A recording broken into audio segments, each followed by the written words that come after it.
بسم اللہ الرحمن الرحیم۔ السلام علیکم دوستو، کیا آپ یہ جانتے ہیں کہ عصر اور مغرب کی نماز سب سے پہلے کس نے، کب، کہاں اور کیوں ادا کی؟ آئیں آج کی ویڈیو میں جانتے ہیں۔ دوستو، نماز عصر کی 4 رکعتیں سب سے پہلے حضرت یونس علیہ السلام نے ادا فرمائی۔ جس وقت وہ مچھلی کے پیٹ میں تھے وہاں انہوں نے اللہ کو پکارا، جس کو اللہ نے سورۃ انبیاء میں نقل فرمایا۔ چنانچہ جب اللہ تعالیٰ نے ان کو مچھلی کے پیٹ سے باہر نکالا تو انہوں نے شکرانے کے طور پر 4 رکعت نماز ادا کی، اور 4 رکعتیں اس لیے ادا فرمائی کہ اللہ نے ان کو 4 تاریکیوں سے نجات عطا فرمائی تھی۔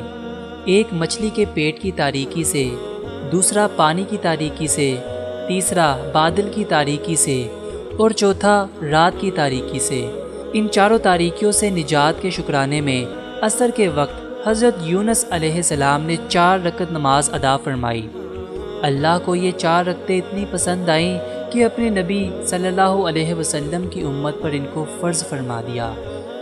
اور اسی طرح مغرب کی 3 رکعتیں سب سے پہلے حضرت داؤد علیہ السلام نے ادا فرمائی۔ یہ 3 رکعتیں بھی اللہ کو اتنی پسند آئیں کہ اپنے محبوب صلی اللہ علیہ وسلم کی امت پر ان کو مغرب کے وقت فرض کر دیا۔